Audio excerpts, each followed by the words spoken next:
अपने दोहरे चरित्र का परिचय देते हुए पाकिस्तान ने पूरी दुनिया के सामने बांग्लादेश का मजाक उड़ाकर रख दिया। दरअसल इन दिनों बांग्लादेश भारत की जमकर खिलाफत कर रहा है और इस किरदारों की लिस्ट में एक नया फोटो भी जुड़ने वाला है इस हीरा मंडी में। वो है मोहम्मद यूनुस। देखिए ऊपर मोदी जी ने किस तरह से इसको थप्पड़ मार मार कर, वो भी मुंह के ऊपर, वो भी प्रेस के सामने, क्या इसकी इज्जत उतारी है। वैसे तो थी भी। और इसको भीख मांगने का नोबेल लॉरेट मिला। और मेरा बहुत हद तक मैंने लिंक्डइन में जब मैंने लिखा था कि बांग्लादेश को मजा छकाना है तो उनके कॉटन एक्सपोर्ट बंद कर दीजिए, इलेक्ट्रिसिटी बंद कर दीजिए, पानी बंद कर दीजिए, सब चीज इनको बोलिए चाइना से लेने के लिए, ठीक है। और बाई चांस कल भूकंप आ जाए और उसके बाद सुनामी आ जाए और साथ में साइक्लोन आ जाए तो भी सारी हेल्प चाइना से ही लेंगे। और आपको मालूम ही है ग्लोबल वार्मिंग हो ही रहा है।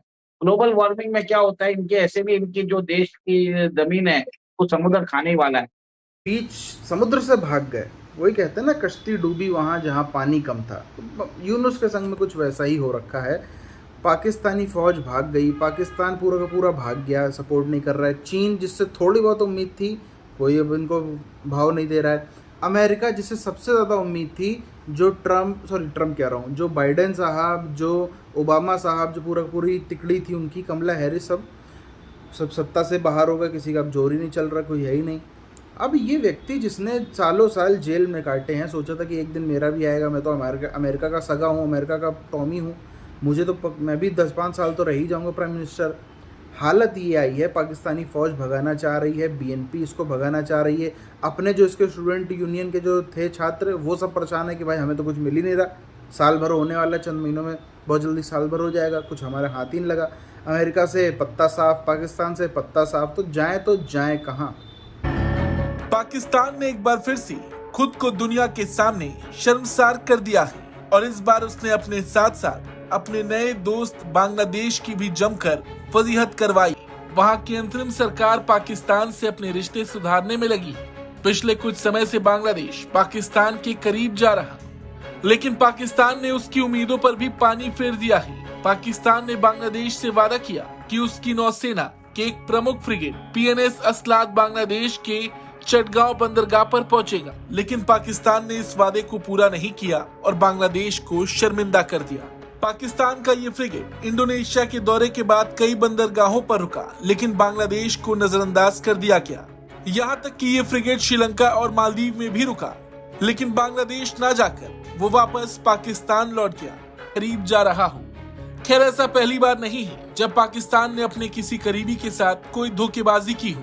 ये हरकत भी उसकी धोखेबाजी को उजागर करती है। पाकिस्तान हमेशा से अपने सहयोगियों के साथ विश्वासघात करता आया है।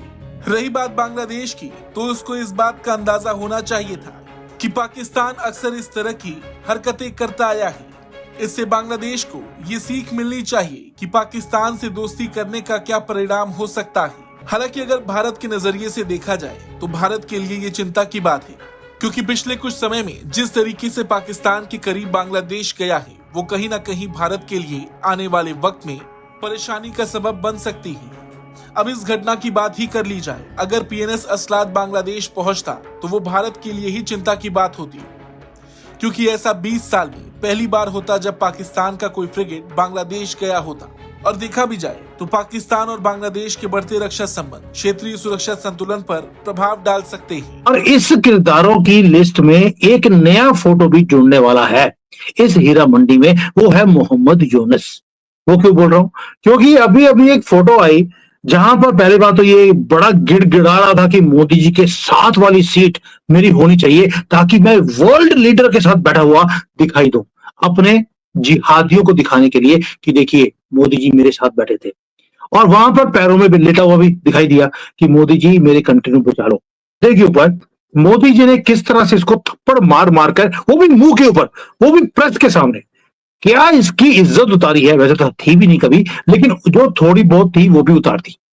अब जो ये रुख मोदी जी का, हमने मोहम्मद यूनुस को अब आदत पड़ गई है कि हर कंट्री में जाकर उनके पैरों में लेटने की, उनको बोलना कि भाई मुझे आप कारपेट की तरह यूज कर लो, बस मुझे पैसे दे दो।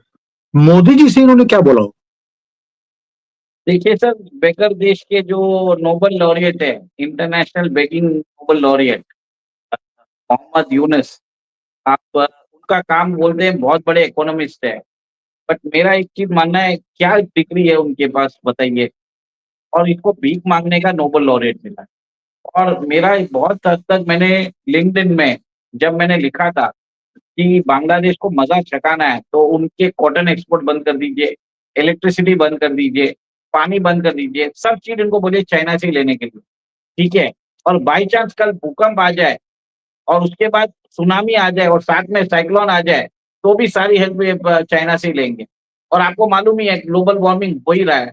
ग्लोबल वार्मिंग में क्या होता है, इनके ऐसे भी इनकी जो देश की ज़मीन है, वो समुद्र 2 टुकड़े और काट के 7 का 9 सिस्टर्स हम कर देंगे नॉर्थ ईस्ट में। यहाँ तक बात हो गई। तो मेरा ये मानना है कि मोदी जी ने इंटरनेशनल स्टेज पे कड़ा मैसेज दिया है। बहुत लोग जो बोल रहे थे कि मोदी जी बोलते नहीं है, क्या कर क्या देंगे मोदी जी आज? बांग्लादेश में क्या हम अपनी आर्मी भेज सकते हैं? जो आईपीकेएफ हमने जो श्रीलंका में भेजी थी, तमिलियंस को बचाने के लिए, उसी हिसाब से भेजा था। तो क्या हुआ? श्रीलंका से हमारे रिश्ते खराब हो गए थे, आपने भी देखा। तो सिमिलर वे में हम करेंगे तो इंटरनेट, ठीक है, मोदी जी को मालूम है क्या करना। और आज आपको मालूम है वो श्रीलंका में वो डिफेंस टाइज साइन करने वाले हैं। श्रीलंका पहले भारत के ऊपर भरोसा नहीं करता था, इसके कारण आईपीकेएफ की जो ब्लंडर राजीव गांधी ने की थी, उसके बाद वो पाकिस्तान को सपोर्ट करने लग गया था, आपको बता देता हूँ। और आज 87 के बाद जो गलती हुई है उसको ठीक करने में हमको कम से कम 47 ईयर्स लग गए। और उस 47 ईयर्स के बाद फर्स्ट टाइम आज श्रीलंका हमारे साथ, टेक्सटाइल इंडस्ट्री खत्म हो जाएगी। इंटरनेशनल ब्रांड्स क्या बोल रहे हैं, पहले वो लोग टाइम देते थे 90 days for completion of order, अभी उसको शॉर्टन कर दिया 45 डेज। अगर एक कॉटन एक्सपोर्ट किसी और देश के साथ करते हैं, इनको 45 डेज तो रॉ मेटेरियल आने में लग जाता है, और भारत से इनको रॉ मेटेरियल 3 दिन में चले जाता है सर फैक्ट्री में। तो आप सोचिए अगर कॉटन एक्सपोर्ट ही बंद कर दिया तो एक इकोनॉमी कोलैप्स हो जाएगी, भूखे मरेंगे। आप एक तरह से यूनिट को चप्पल मार के लोग निकालेंगे, अपने आप ही देख लेना 1 महीने के अंदर। ये बात है सर। और मोदी जी ने ना दो चीजें करी। पहली बात तो ये बता दिया उसको कि भैया तुझे जो नोबेल प्राइज मिला था वो इसलिए मिला था क्योंकि तुम जो गरीब लोग हैं उनको चूसने के लिए तुमने माइक्रो फाइनेंसिंग का काम किया।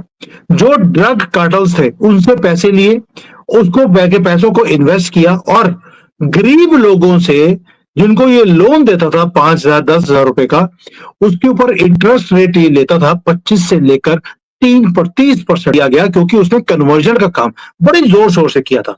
अब आते हैं मोदी जी के ऊपर। मोदी जी ने कल 2 चीजें बोली इसको कि भैया तुम्हारे यहां से जो कॉकरोच हमारे कंट्री में इलीगली एंटर कर रहे हैं उनके ऊपर रोक लगाओ, वरना का मुद्दे मतलब समझ नहीं आया, वो मेजी समझाएंगे। और दूसरा बोल दिया कि जो तुम हिंदुओं के साथ वहां पे कर रहे हो उसको रोको, वरना। अब ये वरना क्या था 2 चीजों के ऊपर, ये समझाइए। देखिए सबसे बड़ी बात है कि हमारी कश्ती भी डूबी वहाँ जहाँ पानी कम था, हमें तो अपनों ने लूटा, गैरों में कहाँ दम था। अपनों ने ही लूटा या अपने लुट गए। बाइडेन साहब, ओबामा साहब, क्लिंटन साहिबा, पाकिस्तानी आर्मी, शहबाज शरीफ, सब फेल। आईएसआई वाईएसआई सब फेल हो गए। जितने थे यूनुस को लाने वाले सब फेल हो गए। जो लौंडे लफाड़े थे कि अरे हम तो रिजर्वेशन हटाएंगे, हम तो जो है जो अवामी लीग रिजर्वेशन लाई थी उसको चलने नहीं देंगे। अब ना नौकरी है ना रिजर्वेशन है, और कई जगहों पे तो जो अपने सरकारी कर्मचारी उनको देने के लिए तनख्वाह भी नहीं है बांग्लादेश के पास में। ये हालत आज बांग्लादेश की हो गई है। अब इसमें आप एक बार यूनुस का जीवन समझेंगे ना, तो यूनुस के और एक हमारे दिल्ली वाले सर जी हैं, इसको मेरे को बड़ा कॉमन सा लगता है। क्यों?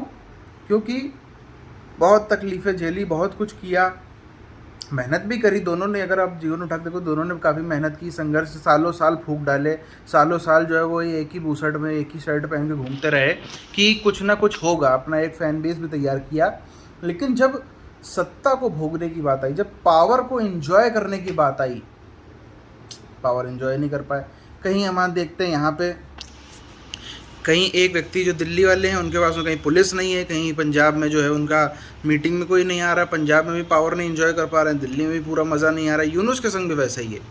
अब कहने को तो चलो एडवाइज़र है, बट वो असलियत में प्राइम मिनिस्टर ऑफ बांग्लादेश ही है वहाँ पर, जैसी पावर वो एंजॉय कर रहा है। बट कोई बात ही नहीं बांग्लादेश। शेख हसीना का अगर आप एक दौरा देखेंगे उठा के पिछले 10 सालों में 15 सालों में, वो एक दौरा आपकी वीडियोस देखिए कैसे वेलकम होता था, क्या कुछ होता था, और एक तरफ आप देखिए यूनुस का एक दौरा, आपको समझ में आ जाएगा। ऐसा लगता है शेख हसीना के साथ वाले जो चलते थे ना, जो एक मिनिस्टर भी चलता था, उनको यूनुस से ज़्यादा इज्जत मिलती थी, ये आपको साफ क्लियरली नज़र आ जाएगा। और तो अभी यूनुस को थोड़ी बहुत अभी मिल भी रही है इज्जत। अभी आप चंद महीनों में देखेंगे, सालों में भी नहीं, महीनों में, जैसे शहबाज शरीफ का जो हाल होता है वही यूनुस का भी होगा।